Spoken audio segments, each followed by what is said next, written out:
Hey guys, how you doing? We're going to start off episode 5 with just a brief 2-minute introduction of how 8-tracks came to be. I take no credit for the content, I actually found it on YouTube, but I thought it would be relevant to share it in the beginning of this video. Sit back and enjoy. Thanks. Drivers and passengers at one time were forced to listen to what was on the radio. Car record players first appeared as car options in the 1950s, but never caught on because they were expensive, too bulky, and the records wore out quickly, since car record player arms were heavily weighted to keep the needle on the record when the car encountered road imperfections. Fortunately, this all changed in the 1960s. Bill Lear, the founder of the Learjet Corporation, wanted a portable tape cartridge system which he could offer as an interior cabin option on his Learjets. Unlike a record player, a tape system would play a recording with no issues even when an airplane is encountering very bad air turbulence.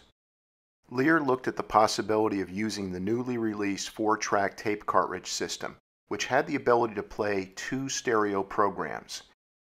The problem with the 4-track system was it was expensive, and with only being able to play 2 stereo programs, it wasn't suited for playing longer duration recordings. Lear's solution was an 8-track tape cartridge, which had 4 playable stereo programs. The 8-track tape used magnetic tape. The sound quality of the 8-track was not as good as the existing 4-track system, but it was still far superior than the sound of AM and FM radio at the time. The lower quality of the 8-track allowed the tapes to be manufactured for a lower cost than the 4-track tapes, thus making it much more appealing to the customer and the record companies.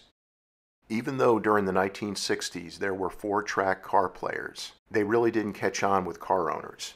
The 8-track system was officially introduced in 1964, and it caught on very quickly. Ford was the first to offer an 8-track player as a factory option in a few of its cars for the 1966 model year. Within a few years, it became one of the more popular car options. Welcome to episode 5 of our Motorola T6SMS 1966 Ford Thunderbird 8-track radio. Let's take a look inside at the radio and see how we're doing.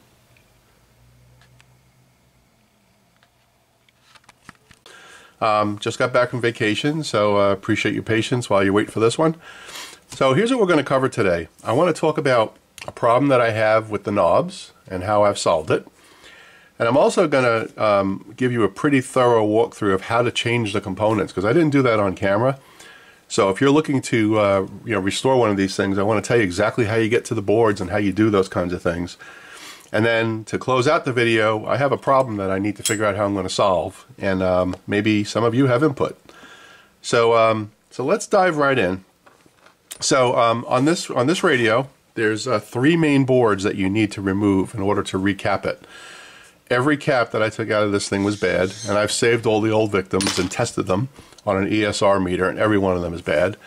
So you have to replace the caps in this thing. I mean, after all, it's, 56 years old, 55 years old, something like that, more than that. So you have to replace all the caps. So there's 3 main boards that you need to get to, and there's also 3 caps here. So there's one here. This is for the driver motor for the 8-track. And then you have 2 caps right underneath here, which are in the power section. And when I replace caps in these things, the circuit boards are pretty fragile. And they're basically a piece of phenolic material with a stick-on copper trace on both sides. So if you try to unsolder those things, the board's going to get ruined. So what I did was the pigtail method. So I took the component like this, like a simple capacitor, like such. And all I did was I took a very thin screwdriver, if you could see that, and I take the lead and I wrap it around like so, and make sure it's nice and tight with a plier, and you end up with something like this, like that, and you simply slip it over the lead, bend the tab down a little bit so you get good mechanical connection and solder it. So that's how I did most of these. All right. So let's jump right in. So you've got this cap here for the motor control. You need to replace it. And you've got these 2 here. Okay, so let's jump right in. So the first place that we want to change caps is on this board here. This is your power supply section. You don't need to remove this board to change the caps. If you simply remove these wires out of the way, you'll notice that there's two capacitors right in there. Let's zoom in so you can see them. And I simply just replaced those from the top side. So I used the pigtail method that I showed you. I cut the leads, slipped them on, making sure I observe polarity, soldered them. I don't need to remove that board. That makes it really simple. So that's one. If you flip the radio over, there's two other boards that you need to pay attention to. Let's pull the shot back a little bit. This is our preamp board, okay? The preamp board has 3 wires attached to it that go to the other side of the radio, and then there's the audio cables which attach here. You really don't need to remove the audio cables. There's really 3 wires that actually attach, one here, and one here, and they actually reroute to the other side of the radio right here in this green wire, this red wire, and there's another cloth wire underneath here that you can't see, and it basically goes to this kill switch. Okay, this is the switch that disables the radio and enables the 8-track to start playing. So you cut the wires here, making sure you keep track of what they were. You can pull that board right out. In order to get it out, on this side of the board, right here, see if we can get you in close.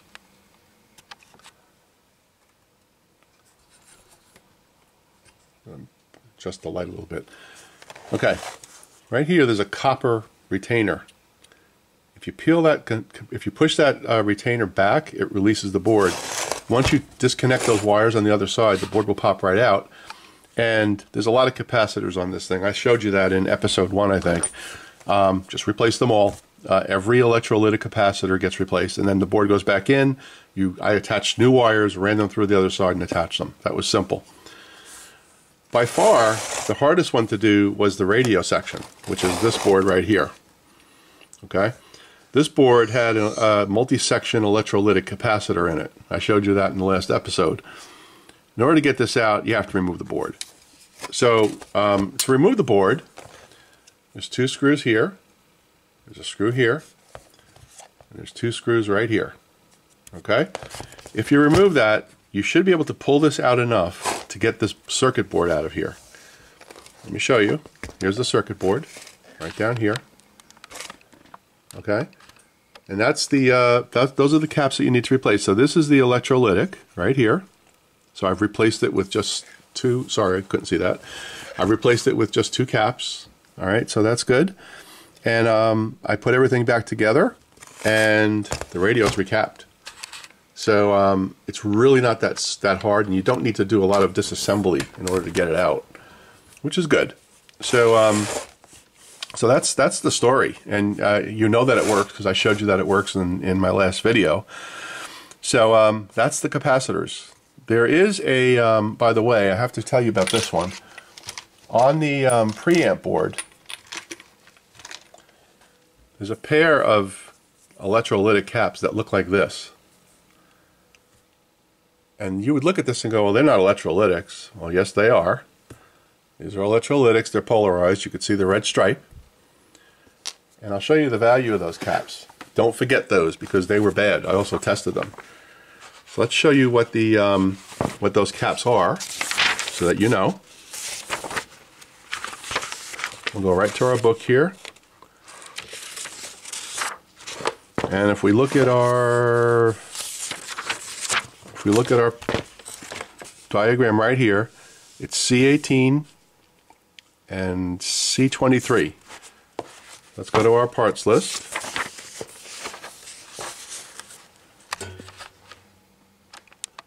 Hopefully you can see that. C18 is a 2 microfarad cap. C23 is a 2 microfarad cap. Okay? So those are electrolytics that you have to replace, and we've done those. So that's good. Okay, so what's next? The first thing I'm going to do is change the battery because my battery's about to die, so I'll be right back. I again want to mention that in order to do this radio, you really need to have this book, or the Sam's Photo Fact for the radio. And this is AR35, March 1966. It has a whole bunch of radios in here. It's got for Chevys, Buicks, Chryslers, Dodges, Fords, Mercurys, the whole bit. Without this book, it's going to be really hard for you to do one of these. You know, you need to have the parts list. You need to be able to do a checklist and make sure you replace everything. And as I've told you here, there's 25 capacitors you have to replace in this thing, all of different values. There's some that are half a microfarad, 0.5. These are all electrolytics. And then you've got regular capacitors, and you've got your resistors and transistors and things and that kind of stuff. So you need to have this. It also gives you diagrams of the boards. So I would highly suggest that you get one of these if you're going to try to, you know, restore this thing. So on to my other problem. So I was, you know, when I was testing this thing, I was putting the knobs in, and I was having a problem with this knob. So the way that this radio works is you have a metal knob with a shaft, a metal shaft that goes through it, and it's a split shaft, okay? And it's a compression knob basically. So when you put it in like that, it's supposed to be pretty snug. Well, when I was trying to do that on this side, it wouldn't go in. I mean, this is first of all a push switch, right? This is how you change your tracks. But I couldn't get the knob to go in, and I looked in there and realized that at some point one of these knobs broke off inside there. So there's actually a piece of this inside the shaft, and there's no way to get to it. It's buried deep inside there. So I had to think about that one for a bit, like how am I going to solve that problem? And all I really did was I took the knob that belongs there and I just crimped it a little bit tighter. So I made it a little bit thinner, and now when I put this knob in, I can get it to seat and it's secure. So that's something to look out for. I really wasn't sure what I was going to do. I was going to try to take the knob apart. You can't do that. This radio is just impossible to do that. So all I did was squeeze the shaft together, and I'm basically using the piece that's in there as a shim, and it works great. Okay, so that's problem number one. Problem number two is this door. So my intention was to remove this door, de-rust it, strip it, sand it, repaint it. Can't get this door out. So I've tried to remove this entire front plate, which does come off, but there's a whole dial string assembly here that's attached, and I don't know if I can show you that. Let's see if we can take a quick peek at that. See if we can get in there with this camera.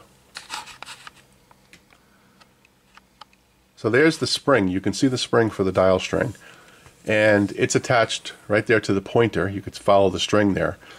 In order to take off this whole assembly, I can do it two ways. I can remove the dial string and try to figure out how to put it back on, which we all know I love.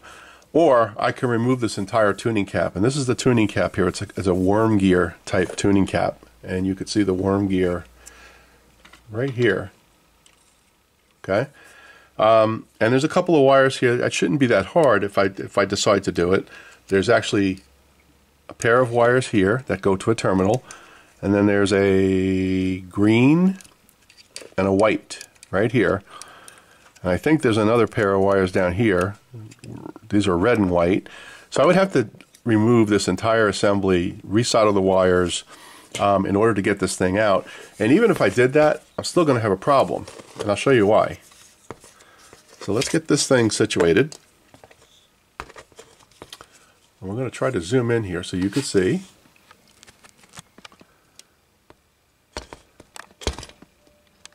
I think you can probably see better on this side. Okay, so the door of this thing appears to be an press fit. So it looks like when this thing was assembled, they took the shaft here of the hinge, right, basically, and it goes into this, and it looks like they did a compression fitting. It looks like they've kind of crimped this metal in order to hold that bar in. I'm not about to start messing with that because it will break, and that will be the end of this radio from a 8-track perspective. So not willing to do that and mess it up. And you can see the same thing on this side. You could almost see where there was some kind of tool that they used right here to kind of crimp this down. It looks like there's a split here, and they've crimped it, and it prevents this pole from coming out. So that's going to be a problem because I wanted to take this thing out and restore it, and that's going to be an issue because I can't. And you'll see here there's just a spring. Right? It's a pretty simple thing. There's rust on it that you can see, It's not going to be the easiest thing in the world to do. So I need to figure out how I'm going to attack that and how I'm going to make that look better, because right now it looks like crap. So there's rust all over this thing. I'd love to get it off there and you know, strip it and redo it. That'd be the preferred thing to do, but sometimes you can't do what you need to do. So even if I was able to remove this entire top, as I've described, I would still have a problem getting this thing out. Now it'd be easy to work on, right? Because I wouldn't have the whole radio here and this very fragile dial pointer, which I'm not going to break. But it would be, it would still be difficult because I can't get it out. So I would have to do something. I don't know yet. So I have to think about that one. If you have any suggestions on how to get this out, I would appreciate it. So that's that. One other thing I found is that in the 8-track here, let me find something to prop this up. Just bear with me a second here. That should work. Okay. All right. So taking a look at, when I first opened up this door, this lip was wavy, and I was having a really hard time getting the tapes in. It was really a struggle to get them in. And I found out that they have a piece of, looks like cardboard, and you could see how wavy this is. And the cardboard was glued right here. There's a little bit of a lip right here. And over the years it got moisture and it warped, and it was making it really hard to get it in. So I've removed it. I'm going to put a new one in. And I've also have a lot of rust here that I need to clean up and smooth. And then that should make that, you know, the entry of the tape in. And then we should be able to figure out, you know, how to make sure that this thing is really seated correctly from a tape perspective. And there's two things that do that. There's a pulley right here that has spring tension. I have the spring removed. It's actually right here. Okay, and it holds up against the metal piece of metal that holds that roller. That's what holds the tape in. And then there's a guide roller on this side. And the problem I was having, why I've taken all this apart, is when I would put the tape all the way in, the tape wouldn't turn unless I pulled back a little bit on it. So that tells me that this pulley right here is something wrong with it. So so we're going to work on that as well. I did degauss the head. I also did some cleaning in here. I still have some derusting to do. Right down here. Anybody want a bird? Here's the pest. It's available for free. Anybody want it? Yeah, now you shut your mouth, right? You know you're for sale. Free bird. Come and get it. Yeah, he's hiding. Little runt. Yeah, go in your box. Stay in there. So I have some derusting to do. I'm going to put some rust reformer down there and clean that rust up. And hopefully we'll be on a path to get this thing done. I've also removed the you know, the front bezel, and this is the bezel that goes around the 8-track. Let's pull this camera up. It's a little too close. This goes around the 8-track opening, like here, like that. And it also protects the dial pointer. So I've removed that so I can clean it. It's got to get cleaned. And then here's our dial. And one thing I noticed on this is there's some pitting on the silver coating. So when you put a light behind it, it doesn't look great. So I'm going to probably take a silver pen, which I have, and touch that up and make sure we clean that up. And then the backing of this thing is green, and when the light goes through, these numbers turn green. That's how it works. Really simple. So we've done that, and I've removed my power transistors so that I can clean all this up. And that's going to be where we are. So a couple of tricks here, but I'm really interested to see what you guys think about this door. If there's anything that you would do in that case to try to remove it. I don't want to ruin it. That's my only fear here. So so that's where we are. So just to recap, no pun intended, you have to replace all the electrolytic caps. These are accessible. This is accessible without removing anything. On this side, you have to remove this board, which is the preamp board, and you have to remove this side, which is the power. I'm sorry, the RF, the radio, and you have to take out an electrolytic cap out of there and replace it. Anybody want a bird? So that's all we really have left to do here, guys, is to get this cleaned up. And cosmetically now is really what I'm focused on, because I want this to look nice. All right, if I'm going to sell this for charity, I want it to look good, and I want it to be something someone can put in a car and use. So I'm curious to hear your suggestions. Let me know what you think. If anybody needs a copy of the Sam's manual, I can probably make some copies for you. If you need it, let me know. Happy to do that. And until then, everybody have a great day, and we'll see you in the next episode, hopefully when we have some of these problems worked out. All right? Everybody have a great day. Take care. And one more thing, guys. I hope all of you have a great holiday. Merry Christmas, Happy Hanukkah, whatever you celebrate. Main thing is stay safe, enjoy time with your friends and family where you can, and we'll be here next year, don't worry. I appreciate every one of you, especially all the new subscribers that have come over. Thank you so much. And we're going to have some good projects next year, so look forward to that, including finishing our radio here. So everybody take care, have a great holiday, Happy New Year.